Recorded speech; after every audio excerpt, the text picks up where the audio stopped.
अब इकोनॉमिक्स का मैं आपको नेक्स्ट चैप्टर सिखा रहा हूँ, जो है हमारा प्रोड्यूसर इक्विलिब्रियम। जैसे हम कंज्यूमर इक्विलिब्रियम के ऊपर बात करते थे, वैसे ही हम प्रोड्यूसर इक्विलिब्रियम के ऊपर भी बात करेंगे, ठीक है ना। तो सबसे पहले हमें कुछ चीजें समझनी है।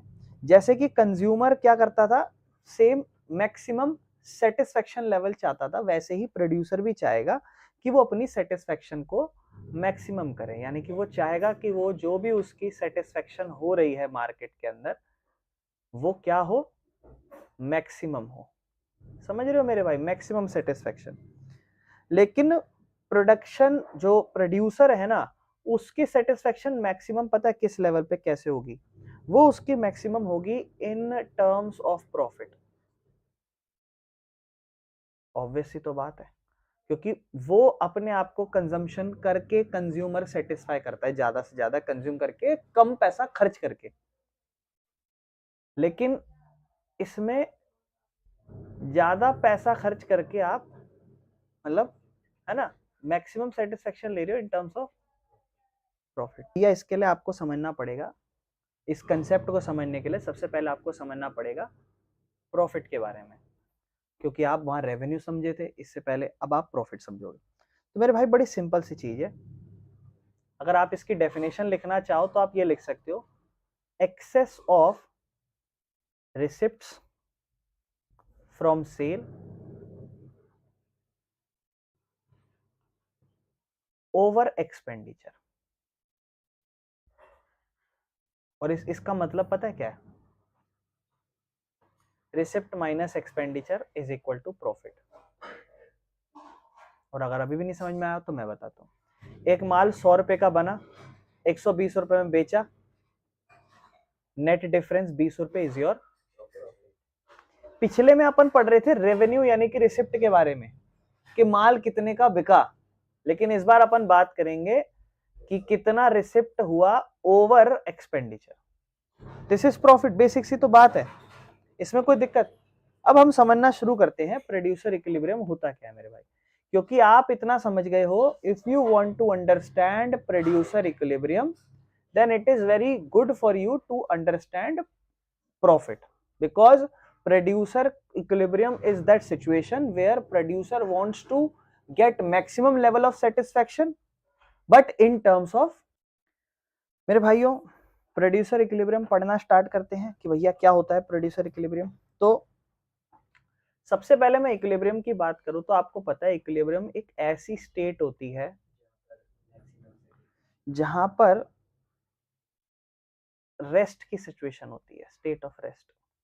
मतलब जहां पर व्हेन कोई भी चेंज रिक्वायर्ड ना हो, व्हेन नो चेंजेस, मतलब प्रोड्यूसर चाहता हो या कंज्यूमर चाहता हो कि अब इसमें बदलाव ना हो, यही चलता रहे जिंदगी भर। तो इक्विलिब्रियम एक ऐसी सिचुएशन होती है, एक ऐसी स्टेट ऑफ रेस्ट होती है जहां पर कोई भी बंदा हो वो चेंज ना करना चाहे। तो एक प्रोड्यूसर इक्विलिब्रियम में कब आएगा? तो प्रोड्यूसर इक्विलिब्रियम में कब आएगा? तो प्रोड्यूसर इक्विलिब्रियम में जब आएगा जहां पर इट हैज नो इंक्लिनेशन या इंक्लाइनेशन, ना तो वो इंक्लाइनेशन या एक्सपैंड करना चाहता हो और ना ही वो कम करना चाहता हो अपने आउटपुट को। ना तो वो अपने आउटपुट को बढ़ाना चाहता है और ना अपने आउटपुट को वो कम करना चाहता है। एक ऐसे सिचुएशन में प्रोड्यूसर इक्विलिब्रियम पहुंचता है। यानी कि प्रोड्यूसर इक्विलिब्रियम में एक ऐसे सिचुएशन में होगा, ना तो वो उस टाइम पे अपना आउटपुट कम करना चाहेगा, कम करना इसलिए नहीं चाहेगा क्योंकि उसको मैक्सिमम सेटिस्फेक्शन नहीं मिलेगी, और ज्यादा इसलिए नहीं करेगा, हो सकता है उसको मैक्सिमम सेटिस्फेक्शन ना मिले इस पर्टिकुलर लेवल। फॉर एग्जांपल 10 रुपए पे वो इक्विलिब्रियम पे है, मतलब 10 यूनिट पे वो इक्विलिब्रियम में है, तो वो चाहेगा ये 10 ही आउटपुट बनाता रहे। इससे कम करेगा तो वो इक्विलिब्रियम में नहीं होगा, इससे ज्यादा होगा तो वो इक्विलिब्रियम में नहीं है। ना तो वो कम करना चाहेगा ना वो ज्यादा करना चाहेगा, क्योंकि वो अपने इक्विलिब्रियम लेवल से हट जाएगा और वो उसमें मैक्सिमम प्रॉफिट नहीं ले पाएगा। ठीक है ना। तो इसका मतलब अब अगर हम बात करें डेफिनेशन की, प्रोड्यूसर इक्विलिब्रियम की डेफिनेशन की, तो हम ये कहेंगे प्रोड्यूसर इक्विलिब्रियम क्या है, ठीक है ना।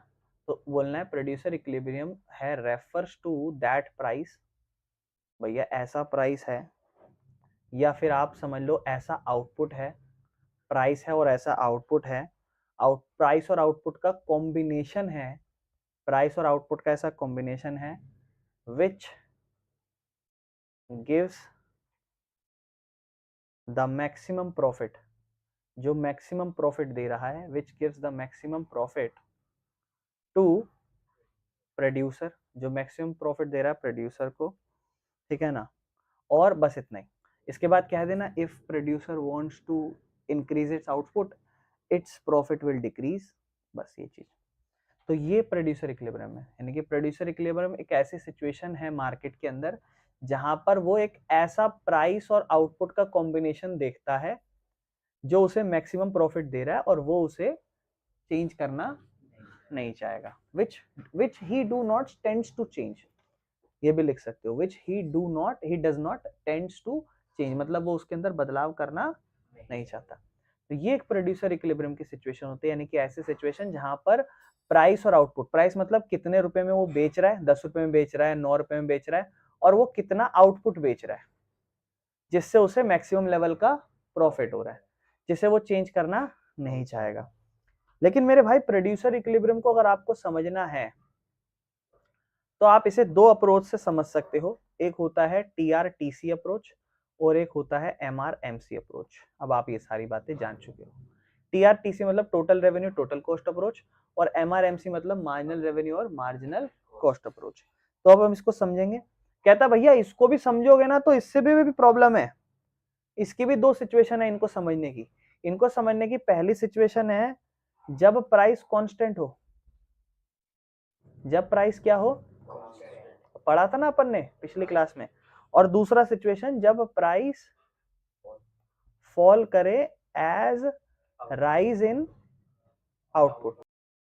अब मेरी बात ध्यान सुनना, ये मेरे भाई परफेक्ट कंपटीशन होता है मार्केट के अंदर। मैं आपको समझाना चाहूंगा क्योंकि ये मार्केट का सिचुएशन है, हम लोग जनरली इसको भी पढ़े नहीं है, ये मार्केट जिसने पढ़ा उसको पता हो परफेक्ट कंपटीशन के बारे में। और दूसरा सिचुएशन होता है इम्परफेक्ट कंपटीशन। अब मैं आपको समझाता हूं, बहुत ध्यान से सुनना। ये तो आप प्रोड्यूसर इक्विलिब्रियम को इन दो अप्रोच से समझोगे, लेकिन ये दो केस के अंदर समझोगे। और आपसे क्वेश्चन आएगा कि प्रोड्यूसर इक्विलिब्रियम बताओ परफेक्ट कंपटीशन का, या प्रोड्यूसर इक्विलिब्रियम बताओ मोनोपोली, मोनोपोलिस्टिक, ओलिगोपोली, डुओपोली इन सिचुएशन, यानी कि इम्परफेक्ट कंपटीशन।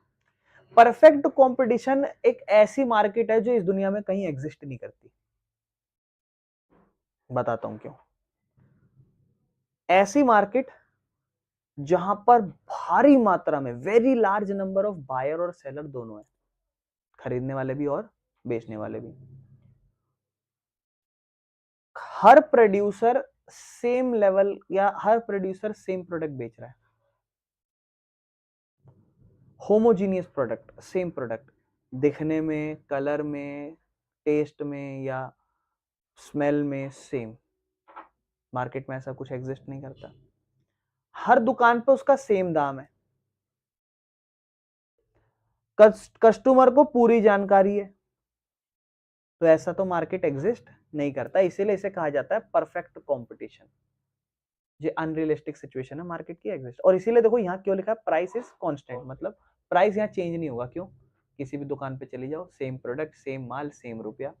लेकिन ये तो इम्परफेक्ट कंपटीशन है हमारी मार्केट, अलग अलग प्रोडक्ट, अलग अलग इंग्रेडिएंट, दिखने में कलर अलग, दिखने में साइज अलग, हर चीज अलग, उस हिसाब से फिर प्राइस ऊपर नीचे बढ़ता रहता है। समझ रहे हो? तो ये दो सिचुएशन के अंदर आप प्रोड्यूसर इक्विलिब्रियम को समझोगे मेरे भाई। कोई दिक्कत तो नहीं है? समझ रहे हो? कोई दिक्कत तो नहीं है ना? अब हमारा जो नेक्स्ट टॉपिक आता है वो है marginal revenue and marginal cost approach, MR और एमसी अप्रोच। एमआर और एमसी अप्रोच, ठीक है ना? मतलब मार्जिनल कॉस्ट और मार्जिनल रेवेन्यू अप्रोच। हम एक एक करके ये अप्रोच को समझेंगे, ठीक है ना? सारी सिचुएशन, बस आपको ग्राफ पता रहने चाहिए और कुछ भी नहीं है। आप ध्यान रखना, आप यहाँ पर इस चैप्टर में टीआरटीसी अप्रोच नहीं पढ़ने वाले हो, ठीक है? आप टीआरटीसी अप्रोच नहीं पढ़ने वाले हो प्रोड्यूसर इक्विलिब्रियम के, आप एमआरएमसी अप्रोच इन दोनों केस में पढ़ोगे। ठीक है ना। तो MRMC अप्रोच सबसे पहले हम समझते हैं, पहले ये अप्रोच समझते हैं। तो देखो बड़े ध्यान समझना, अगर आप प्रोड्यूसर इक्विलिब्रियम समझना चाहते हो, अगर आप पढ़ना चाहते हो प्रोड्यूसर इक्विलिब्रियम MRMC अप्रोच के अकॉर्डिंग, तो कहता है according to MRMC approach producer equilibrium refers to stage that output at which MC is equal to MR। दो स्टेज है, एक स्टेज जहां पर MC किसके बराबर हो, MR के, और दूसरी सिचुएशन जहां पर कहता है MC is greater than, MC बड़ा हो किससे, MR से, after MC is equal to MR output level.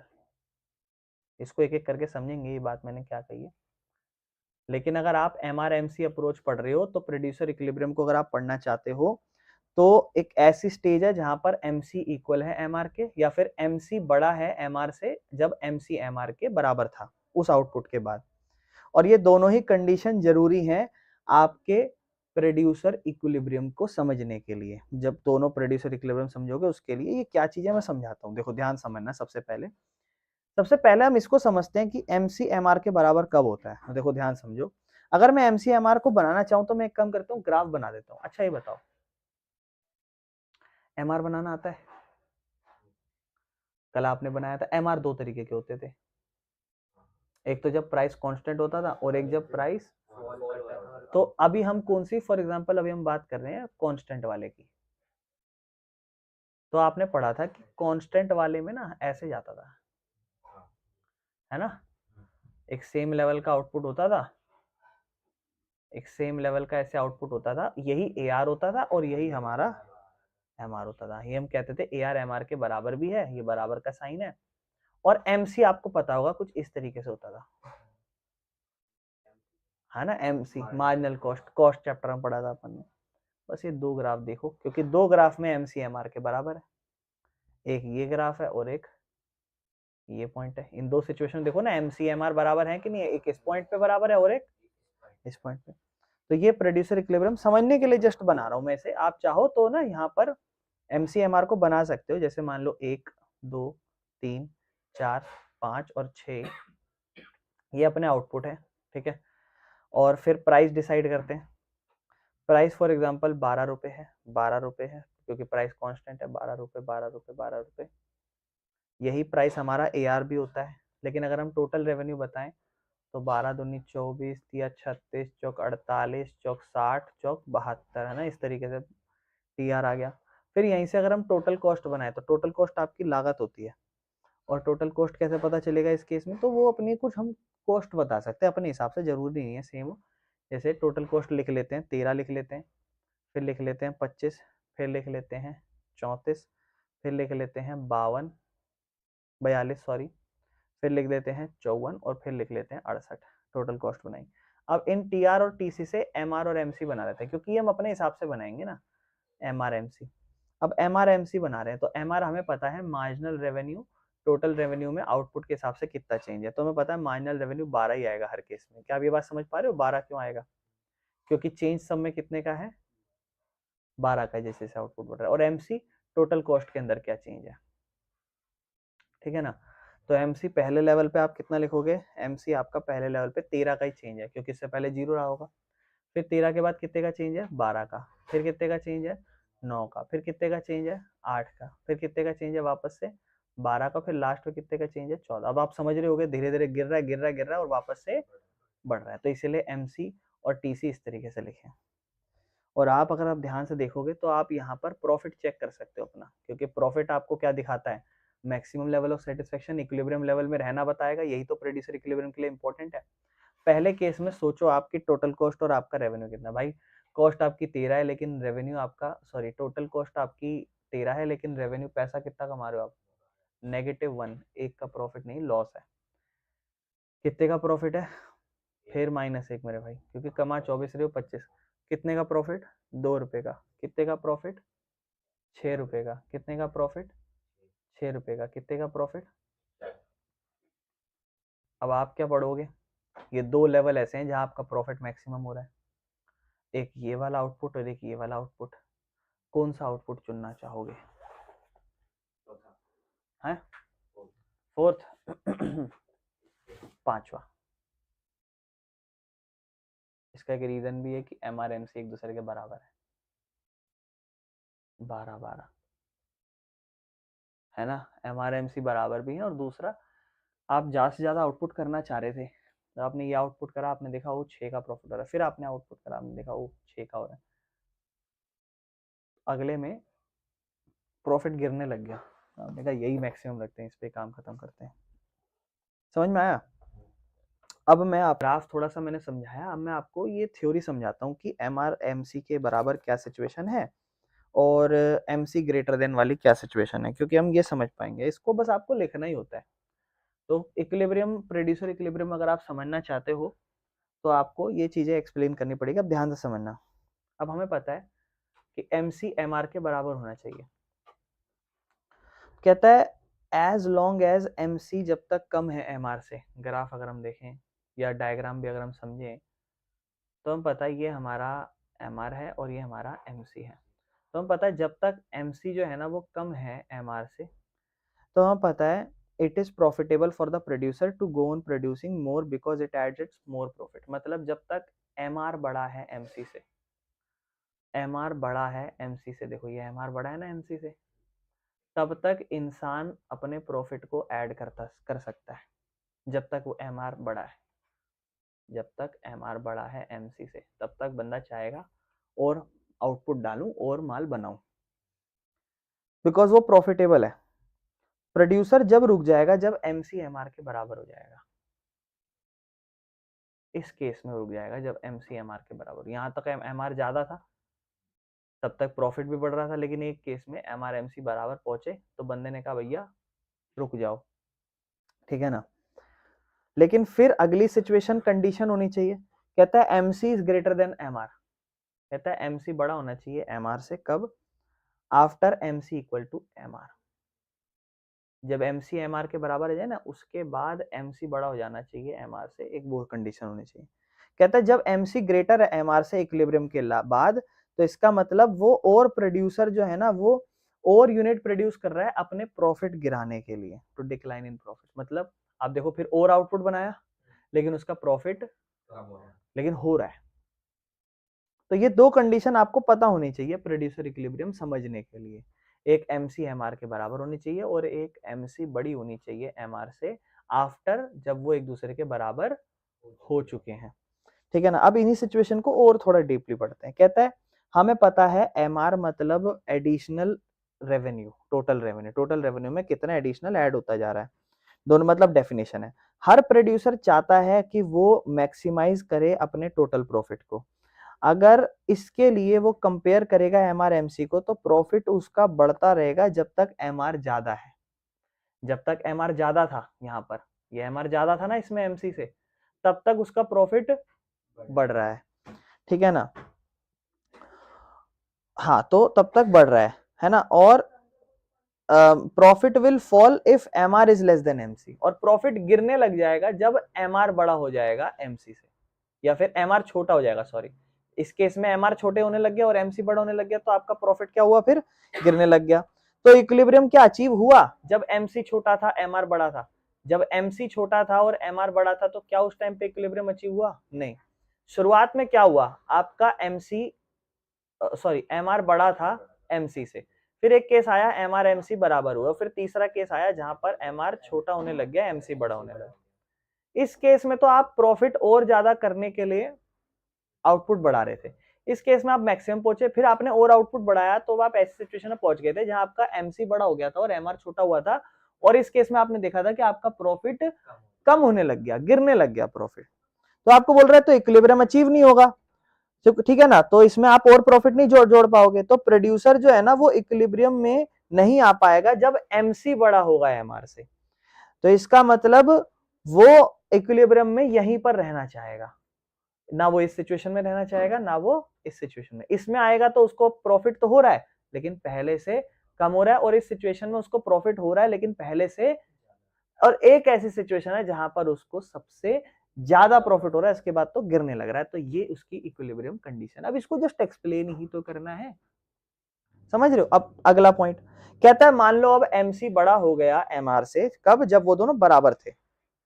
तो कह रहा है एमसी और एमआर बराबर होने के लिए एक नेसेसरी कंडीशन है, लेकिन ये अकेला सही नहीं है इक्विलिब्रियम में आने का, क्योंकि एमसी और एमआर जो है ना वो हो सकता है और अलग अलग लेवल पे बराबर हो। मतलब अब ये बात ध्यान रखना, यहाँ तो बेसिक सा एग्जांपल था। इस सिचुएशन में आपने क्या देखा, ये एमसी एमआर इस 5 आउटपुट पे बराबर आ गए, तो आपने क्या सोचा कि अरे भैया अब एमसी और एमआर क्या हुए, बराबर आ गए। अब यही इक्विलिब्रियम लेवल है, यही 6 रुपए का प्रॉफिट है, यहीं रुक जाओ, आगे मत बढ़ो। पता चला कि अगर आप एक आउटपुट और बढ़ाते तो आपका फिर एमसीएमआर बराबर आ जाता, उससे हो सकता था आपका प्रॉफिट 6 नहीं 8 हो जाता, 10 हो जाता। तो आपने तो ट्राई भी नहीं करा। अगर आप ट्राई करते तभी तो पता चलता कि इक्विलिब्रियम पे पहुंच रहे नहीं पहुंच रहे। तो यही चीज एक्सप्लेन कर रहा है, कह रहा है अगर आप एक ही आउटपुट लेवल के एमसीएमआर इक्वल रख के रुक रहे हो तो आप गलत कर रहे हो। आपको एक दो आउटपुट और ट्राई करने चाहिए ताकि पता चले कि हाँ जी अब हमारा आउटपुट बढ़ाने से एमसीएमआर बराबर नहीं है, एमसी ज्यादा होने लग रहा है एमआर से, यानी कि जो पिछला लेवल था आउटपुट का वही बेस्ट लेवल था, वही हमारा मैक्सिमम प्रॉफिट लेवल था, वही हमारा प्रोड्यूसर इक्विलिब्रियम की कंडीशन थी, उससे आगे नहीं जाना चाहिए था। लेकिन हम चले गए, कोई बात नहीं, हमें पता तो चल गया। लेकिन यहाँ तो आप अगर यहीं रुक जाओ तो आप गलत कर रहे हो ना, पता तो लगाओ आगे कि क्या एमसीएमआर के बड़ा हो रहा है कि नहीं हो रहा। तो देखो वो एक चीज कि अगर अब देखो सुनना ये चीज, कह रहा है एमसीएमआर एक बहुत बढ़िया कंडीशन है, लेकिन सिर्फ इस कंडीशन से आप इंश्योर नहीं कर सकते कि क्या आप इक्विलिब्रियम पे पहुंचे हो या नहीं। क्यों? क्योंकि एमसीएमआर जो है वो एक से ज्यादा लेवल के आउटपुट पे भी बराबर हो सकते हैं। मतलब अभी किस लेवल पे बराबर हुए, 5 लेवल के आउटपुट पे एमसीएमआर बराबर हुए, हो सकता था कि छठे लेवल पे भी एमसीएमआर हो सकता था 7वें पे भी हो जाए। लेकिन आप पहली बार ही पहुंच के मतलब हुआ क्या, आप हीरा ढूंढने गए, आपने देखा ओ हीरा मिल गया, वो एक ही होगा, चलो वापस आ जाओ, पता चला आगे 5 और थे। समझ पा रहे हो कहने का मतलब क्या है? ठीक है ना? तो एमसी जो है ना वो ग्रेटर हो जाता है ना जब एमआर के, तो वो समझ में आ जाता है कि एमसी अब एमआर से बड़ा है, इसका मतलब अब आपका एमसी एमआर से ज्यादा बियॉन्ड प्रोड्यूसिंग लेवल पे जा रहा है। अब आपको ये दिखा रहा है कि अब आपका प्रॉफिट गिरने लगेगा, और दूसरे समय पे जब एमसी कम होने लग जाए, एमआर से बियॉन्ड हो जाए, तो वो आपको ये दिखाता है कि अब आप और प्रॉफिट जोड़ सकते हो। मतलब ये कह रहा है कि जब आप पीछे वाली सिचुएशन पे थे वो आपको ये दिखा रहा था कि आप और आउटपुट बढ़ाओ, आपका प्रॉफिट और हो सकता है, और जब आप यहां पहुंच गए तो आपको ये बता रहा है कि अब आप ज्यादा आगे आ गए, पीछे जाओ। बस यानी कि अगर आप बड़े ही ध्यान से सुनना, अगर आप प्रोड्यूसर इक्विलिब्रियम पढ़ना चाहते हो, कौन से केस में? जब प्राइस कांस्टेंट हो और आप कौन सी अप्रोच पढ़ रहे हो, एमआरएमसी अप्रोच, तो दो कंडीशन होनी चाहिए। क्या? एमआर बराबर हो एमसी के, और दूसरा एमसी बड़ा हो एमआर के आफ्टर जब एमआर एमसी के बराबर वाले आउटपुट पे हो। क्योंकि ये आउटपुट तो आपको एक इक्विलिब्रियम वाली सिचुएशन बताएगा, लेकिन ये आपको क्या बताएगा कि ये सिचुएशन सही थी। क्योंकि ये अगर ये सिचुएशन नहीं आई मान लो, तो इसका मतलब ये बताएगा कि ज्यादा आउटपुट लेवल थे एमसीएमआर के बराबर होने के, तो आपको उस पर ट्राई करना चाहिए था। और ये आपको क्या बता रहा है कि भैया ये सिचुएशन पहुंच चुके हैं, यहाँ पे आप इक्विलिब्रियम में आ चुके हैं, अब आप देख लो आपको बढ़ना है कि नहीं बढ़ना। आप आगे बढ़े, आपको अगले सिचुएशन में क्या मिला कि एमसीएमआर से बड़ा है, इसका मतलब आप कहोगे कि पिछले वाला ही इक्विलिब्रियम था। बस खत्म, इतना ही हमें एक्सप्लेन करना है। दो कंडीशन, प्रोड्यूसर इक्विलिब्रियम की दो कंडीशन ही हमें एक्सप्लेन करनी है। कोई दिक्कत तो नहीं मेरे भाई? बस ये दो कंडीशन, और जो मैंने ऊपर आपको ये डायग्राम ये वाला है एक, और एक आपको मैंने ये वाला दिखाया। कोई दिक्कत मेरे भाई? अब यहाँ पे दो सिचुएशन बनती है जहां एमआरएमसी बराबर होता है, एक ये सिचुएशन दिखती है और एक ये वाली। अब ग्राफ समझो, जैसे फॉर एग्जाम्पल इसको देखो, एक दो लेवल के आउटपुट पे आप 12-12 पे पहुंचे, एमआरएमसी के क्या आया, तो क्या ये आउटपुट लेवल है आपका? आपने देखा इसमें तो लॉस हो रहा है, कोई बात नहीं, -1 का प्रॉफिट है। फिर आपने कहा चलो और आउटपुट बढ़ाता हूं, फिर अगले में आपने आउटपुट बढ़ाया, अब आपका क्या हुआ, एमआर बड़ा होने उल्टा हो गया। देखो आपका इक्विलिब्रियम पहुंचना पता है कब बढ़िया है? दो कंडीशन हो। आपने अभी क्या पढ़ी कंडीशन? आपने पढ़ा एमसी एमआर बराबर होने चाहिए, और उसके अगले सिचुएशन में, लेकिन अगर उसके अगली सिचुएशन में ऐसा ना होकर ऐसा हो जाए तो ये आपको पता है क्या दिखा रहा है? जब भी एमआर बड़ा हो, ये आपको दिखा रहा है कि अभी आप और आउटपुट बनाओ, ये आपको दिखा रहा है कि अभी आप और आउटपुट बनाओ, क्योंकि हमने यही तो पढ़ा कि जब तक MR MC से बड़ा हो तो हमें ये कहे जा रहा है कि हमें और आउटपुट बनाने चाहिए, जिससे हम मैक्स टू मैक्स, और जब तक ये MR MC के बराबर ना पहुंच जाए तब तक हम प्रॉफिट और ऐड कर सकते हैं। इसका मतलब अभी हमारी कैपेबिलिटी है कि अभी प्रॉफिट और ऐड हो सकता है। लेकिन अगर MC MR बराबर, देखो दो सिचुएशन हुई, अगर MC MR बराबर है और अगली सिचुएशन में MR बड़ा हुआ MC से, तो इसका मतलब वो ये बताएगा कि अभी प्रॉफिट और ऐड हो सकता है, अभी आप और इक्विलिब्रियम में आ सकते हो। फिर दूसरा बताएगा अगर MC MR बराबर है और अगले केस में फिर MC MR बराबर आ जाएंगे, और फिर उसके अगले केस में MC बड़ा हो जाएगा MR से, तो आपको कौन सा आउटपुट बोलेगा, ये वाला फर्स्ट आउटपुट या सेकंड आउटपुट? सेकंड, कि भैया ये अचीव करो, क्योंकि इसने आपको क्या बताया कि भाई देख ले एक बार, क्या दोबारा बराबर तो नहीं आ रहा, पता चला दोबारा बराबर है। तो बोला एक बार और देख, फिर पता चला कि नहीं MC MR से बड़ा आ गया, इसका मतलब अब तो प्रॉफिट हमारा कम होता जाएगा, पिछले वाले पे आओ भैया। समझ में आया मेरे भाई? अब देखो इस ग्राफ को समझो, ये आपका ग्राफ MR था और ये आपका MC था। इसमें आप दो सिचुएशन पे बराबर पहुंचे थे, एक इस वाले पे और एक, लेकिन इस वाले को आप देखो ध्यान से, इसमें आपका MR MC बराबर था, ये आपका MR है, MR इसमें क्या हुआ, और देखा आपका सॉरी ये हमारा MR है और ये हमारा MC है। इस वाले पॉइंट पे आओ, इस आउटपुट पे आओ, इस आउटपुट पे आपने क्या देखा, कौन बड़ा, MR या MC? तो क्या आपका प्रॉफिट ऐड हो सकता है? हाँ। फिर आपने और बड़ा करा तो आपने देखा अभी भी MR बड़ा है, फिर आपने और करके देखा, आपने देखा अभी भी MR बड़ा है, फिर आपने और करके देखा अभी भी MR बड़ा है, यानी कि और प्रॉफिट ऐड हो सकता है। फिर आप यहाँ पहुंच गए जहां आपने देखा कि MC MR बराबर पहुंच गए, यानी कि दो इक्विलिब्रियम पॉइंट आए, ये वाला तो नहीं करेंगे एक्सेप्ट ये वाला करेंगे। लेकिन फिर इसके बाद आप फिर अगला पॉइंट ट्राई करोगे जहां पर आपका MC बड़ा हो जाएगा, जहां पे आपका MC बड़ा होने लग गया MR से, तो आप कहोगे कि नहीं अब हम वापस वाले ही इक्विलिब्रियम पे रहते हैं, बिकॉज यही हमें मैक्सिमम लेवल का प्रॉफिट देगा और यही हमारा इक्विलिब्रियम स्टेज था एज अ प्रोड्यूसर। कोई दिक्कत तो नहीं मेरे भाई, सब समझ में आ गया? बस इसका मतलब जब आप कल को करने बैठोगे तो आप एक्सप्लेन कैसे करोगे? तो आपको कुछ नहीं करना मेरे भाई, सबसे पहले आपको एक प्रोड्यूसर इक्विलिब्रियम की थ्योरी झाड़नी है, मतलब डेफिनेशन बोल दोगे डेफिनेशन, फिर आप वो कहोगे कि किस अप्रोच से हमें एक्सप्लेन करनी है, MRMC से एक्सप्लेन करनी है, जब जब प्राइस जो है आउटपुट का वो कांस्टेंट हो।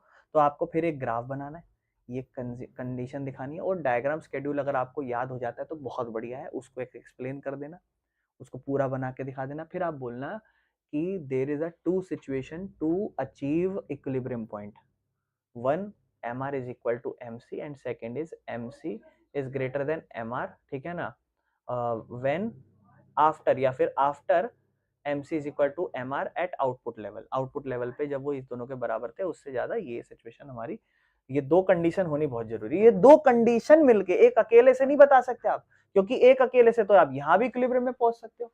और मेरे भाई आपको ये तीन सिचुएशन एक्सप्लेन करनी है यहाँ पे। क्या?